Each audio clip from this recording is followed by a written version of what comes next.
May Narayana. നമുക്ക് ലളിതാ സഹസ്രനാമത്തിലെ നാമങ്ങളുടെ അർത്ഥം നോക്കി തുടങ്ങാം. അപ്പോൾ ഇങ്ങനെയാണ് സഹസ്രനാമം ആരംഭിക്കുന്നത്. ഓം ശ്രീമാത.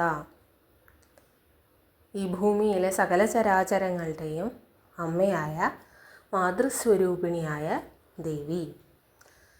ശ്രീ മഹാരാജ്ഞി ശ്രീമത് സിംഹാസനേശ്വരി. ഈ ജഗത്തിൻ്റെ രാജ്ഞിയായി സിംഹാസനത്തിലിരുന്ന് സർവ്വതിനെയും പരിപാലിക്കുന്ന ദേവി. ചിദഗ്നികുണ്ഡ സംഭൂത. ദേവിയുടെ ഉത്ഭവത്തെ പറ്റിയാണ് പറയുന്നത്. ഭണ്ഡാസുര നിഗ്രഹത്തിനായി യാഗാഗ്നിയിൽ നിന്ന് ഉയർന്നു വന്നവളാണ് പരാശക്തി. ആരായി ഭണ്ഡാസുരൻ?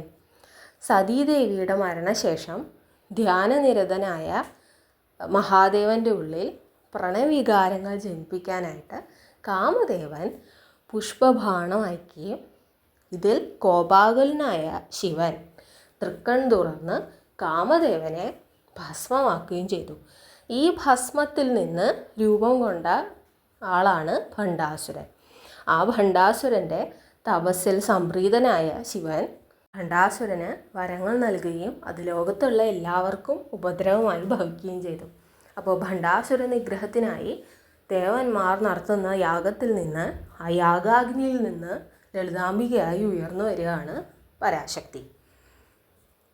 പ്രാർത്ഥനയാകുന്ന അഗ്നിയിൽ നിന്ന് ഉയർന്നു വരുന്നവൾ എന്ന് നമുക്ക് വ്യാഖ്യാനിക്കാം കേട്ടോ. ദേവകാര്യ സമുന്നത. അപ്പോൾ ദേവന്മാരുടെ കാര്യനിർവഹണത്തിനായിട്ടാണ് ദേവി ആദ്യം രൂപമെടുക്കുന്നത്.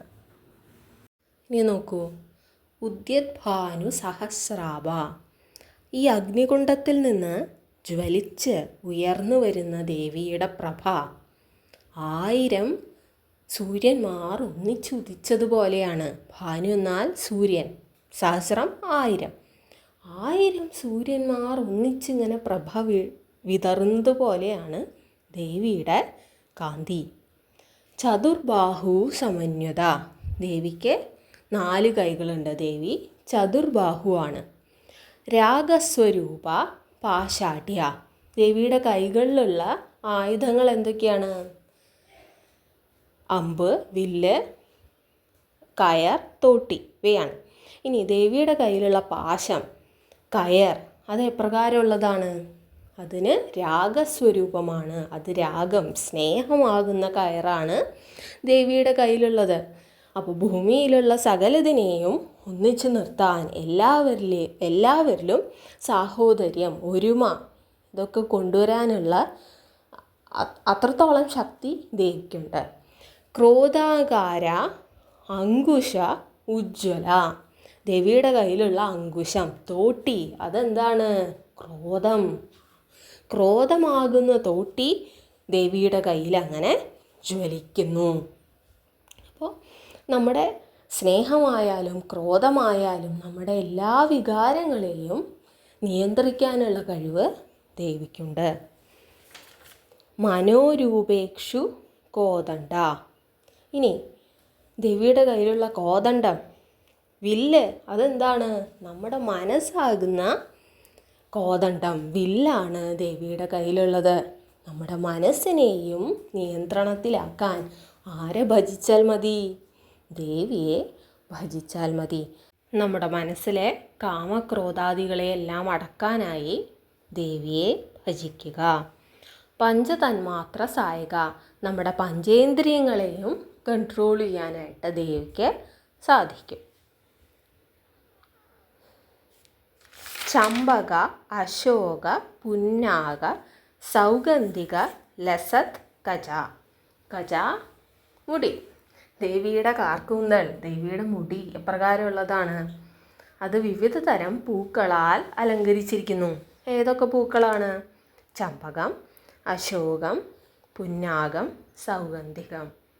ഈ പൂക്കളാൽ അലങ്കരിക്കപ്പെട്ട ദേവിയുടെ മുടിയെ വർണ്ണിക്കുകയാണ്. കുരുവിന്ദ മണിശ്രേണി കനത് കോടീര മണ്ഡിത. ഇനി ദേവിയുടെ കിരീടത്തിൽ എന്താ നിറയെ പതിച്ചിരിക്കുന്നത്? കുരുവിന്ദമണി. കുരുവിന്ദമണി എന്താ? മാണിക്യം. മാണിക്യത്തിൻ്റെ ഒരു ശ്രേണി, ഒരു നിര തന്നെയാണ് ദേവിയുടെ കിരീടത്തിലുള്ളത്. അഷ്ടമി ചന്ദ്ര വിഭ്രാജത് അളികസ്ഥല ശോഭിത. ഇനി ദേവിയുടെ അളികസ്ഥലം, ദേവിയുടെ നെറ്റിത്തടം പ്രകാരമാണ് ശോഭിക്കുന്നത്.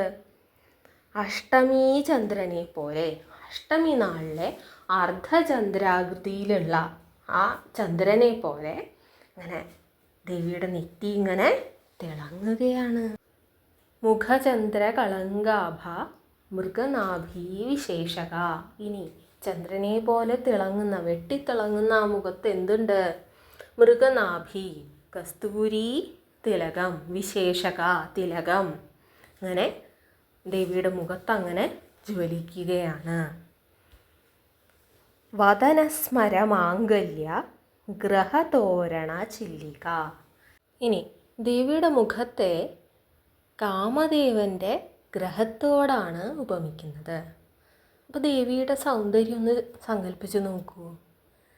ഇനി ആ ഗ്രഹത്തിലെ തോരണങ്ങൾ പോലെയാണ് ദേവിയുടെ ചില്ലിക. ചില്ലിക എന്നാൽ പുരികങ്ങൾ. ദേവിയുടെ മുഖം കാമദേവൻ്റെ വീട് പോലെയാണ്.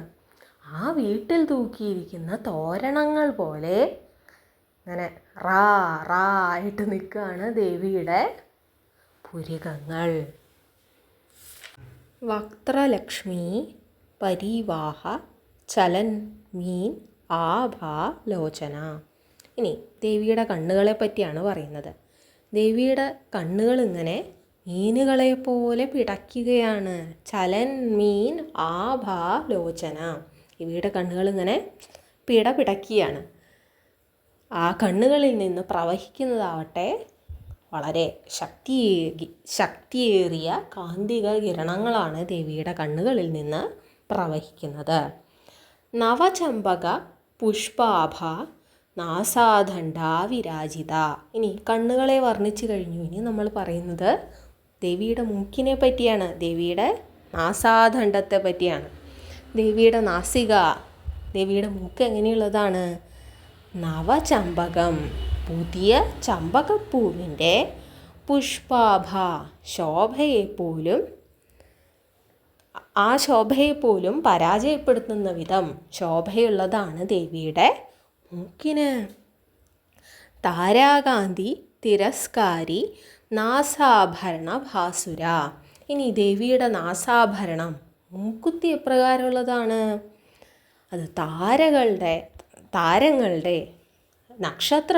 നക്ഷത്രങ്ങളുടെ തിളക്കത്തെ പോലും തോൽപ്പിക്കുന്നതാണ് ദേവിയുടെ മൂക്കുത്തിയുടെ തിളക്കം. നമ്മൾ കന്യാകുമാരി ദേവിയുടെ ആ ബിംബത്തിലെ മൂക്കുത്തി ലൈറ്റ് ഹൗസ് ആണെന്ന് തെറ്റിദ്ധരിച്ച് ഈ കപ്പലുകൾക്കൊക്കെ വഴിതെറ്റിയ കഥയൊക്കെ കേട്ടിട്ടുണ്ട് അല്ലേ? അപ്പോൾ ദേവിയുടെ മൂക്കുത്തി എത്രത്തോളം തിളക്കമുള്ളതാണ്. കദംബ മഞ്ജരി ക്ലിപ്ത കർണപൂര മനോഹര. ഇനി ദേവിയുടെ കർണങ്ങൾക്ക് തൊട്ടുമുകളിലായി, ചെവികൾക്ക് തൊട്ടുമുകളിലായി കദംബ മഞ്ജരി, കദംബ പുഷ്പത്തിൻ്റെ പൂങ്കുലകൾ ഭംഗിയായി അലങ്കരിച്ചിരിക്കുന്നു.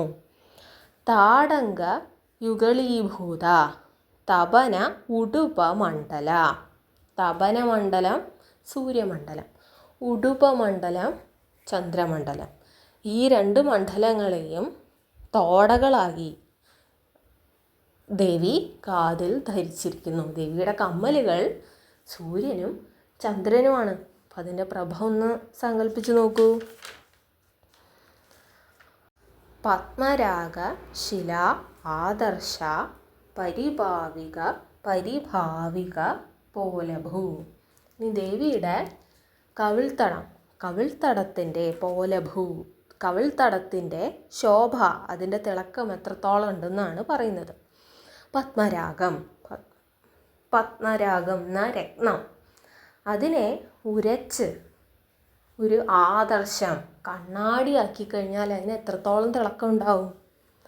ആ തിളക്കത്തെ പരാജയപ്പെടുത്തുന്നതാണ് ദേവിയുടെ കവിൾത്തടത്തിൻ്റെ തിളക്കം. അപ്പോൾ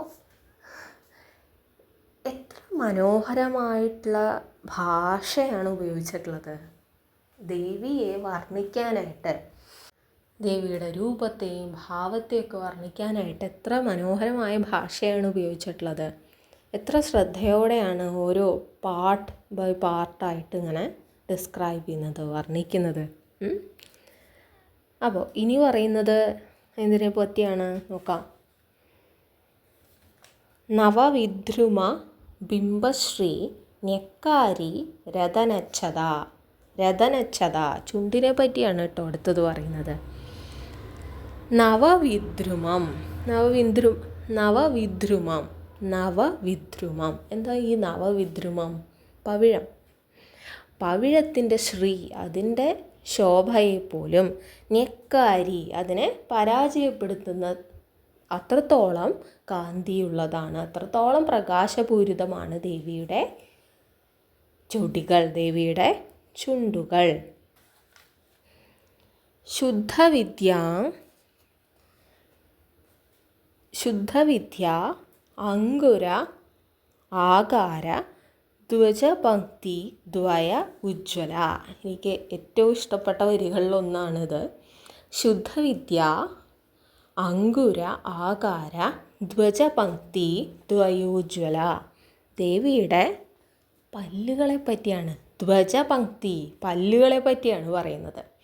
ദേവിയുടെ പല്ലുകൾ വിദ്യ അങ്കുരിച്ചതുപോലെയാണ്, വിദ്യ പൊട്ടിമുളച്ചതുപോലെയുള്ള പല്ലുകളാണ് ദേവിക്കത്ര. ഇനി കർപ്പൂരവീടികാമോദ സമാകർഷ ദിഗന്തര. ഇനി ആ വിദ്യ പൊട്ടിമുളച്ചതുപോലെ മനോഹരമായ പല്ലുകൾ കൊണ്ട് ദേവി എന്താ ചെയ്യുന്നത്? കർപ്പൂരവീടിക, ദേവി വെറ്റില ചവയ്ക്കുകയാണ്. അങ്ങനെ സാധാരണ വെറ്റിലയൊന്നല്ല കേട്ടോ, കർപ്പൂരവീടികയാണ്.